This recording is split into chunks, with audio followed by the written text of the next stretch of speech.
regrets that the beneficent rule of the white man in Africa was preventing the annihilation of the indigenous people. So it makes for a very unpleasant reading. But the edition was popular and enduring, and it continued to be advertised in Nelson's catalogue for several decades. So Buchan's work as an editor shows how these colonial narratives from the Victorian era continue to be recycled well into the 20th century, and how racist and eugenicist discourse was circulated to a mass reading public. And I think what's surprising is not only what was published, but also what was not published. In a period of intense anti-colonial disputes and debates, there was a complete absence of dissenting opinion in Nelson's books. No critiques of British Empire were published by the firm, and Nelson's books about Africa included none whatsoever by African writers.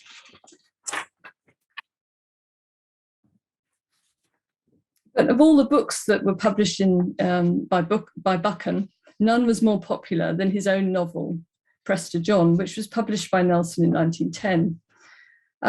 This book was in many ways an archetype of the colonial novel form, with its white adventurer hero, the Scottish teenager David Crawford, who travels to southern Africa and seeks to combat threats to white rule and defeat African resistance.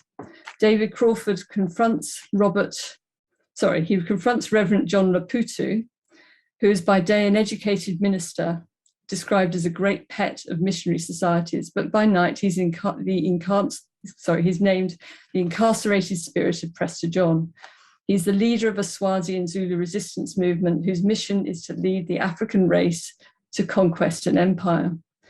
Laputu poses a unique threat to white rule in Africa, but in the story he's ultimately outwitted and fatally wounded by Crawford, and his army is finally placed, and I quote, under guard, disarmed, and awaiting repatriation.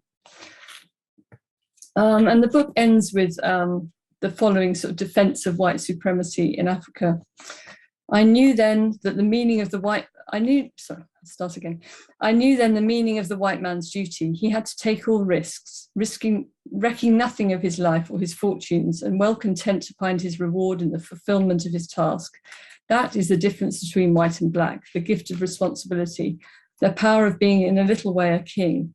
And so long as we know this and practice it, we will rule not in Africa alone, but wherever there are dark men who live only for the day and their own bellies.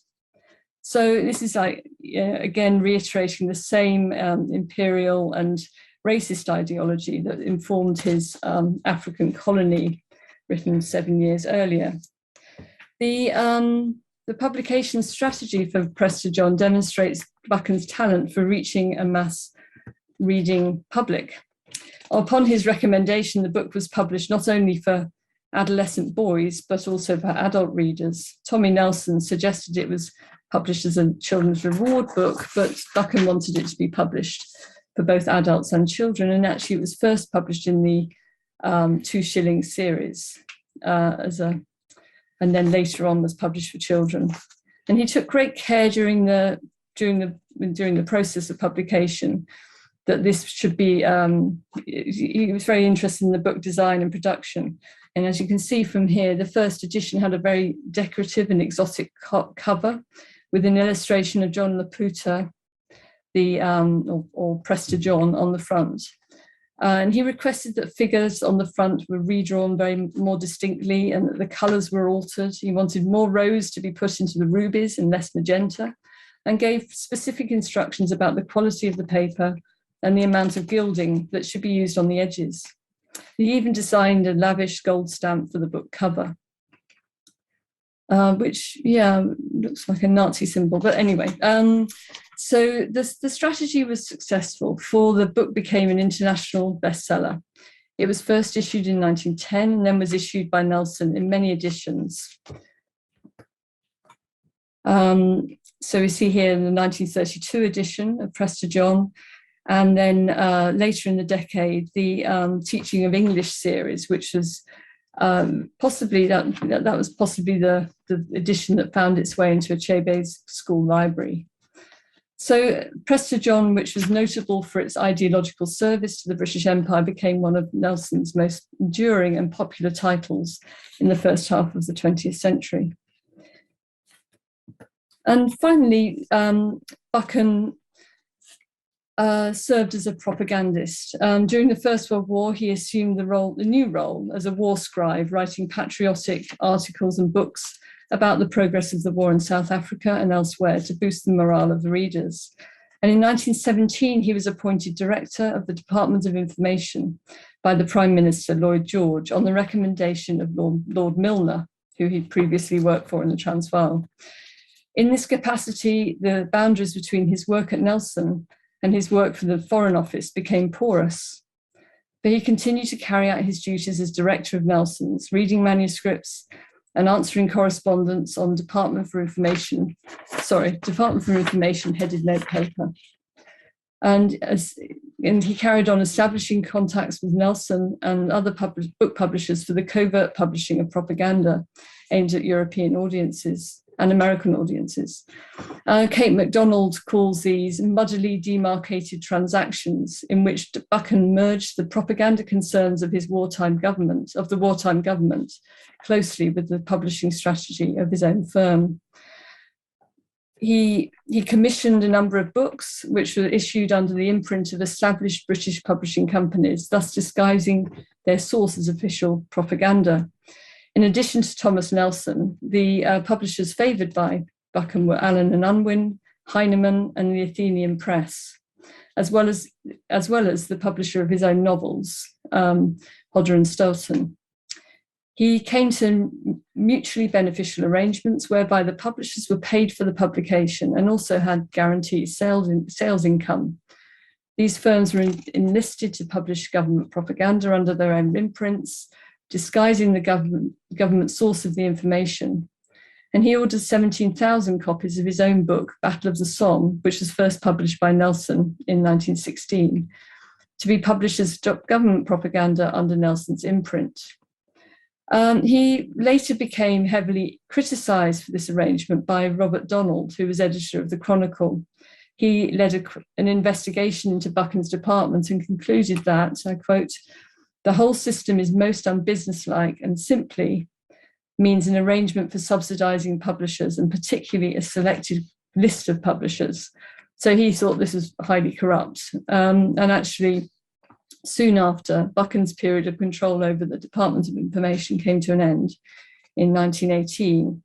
But while it lasted, he used it to draw Thomas Nelson's and other prominent book publishing companies seamlessly within the official British propaganda effort. His roles as author, publisher, and government propagandist thus became interconnected and virtually inseparable. So this case study doesn't correspond well with Bourdieu's model of publishing being very autonomous and separate from the political field. Instead, it suggests that successful book publishers were linked closely within the political field, and as I've sort of tried to show in this diagram, and were closely connected to and reliant upon the state.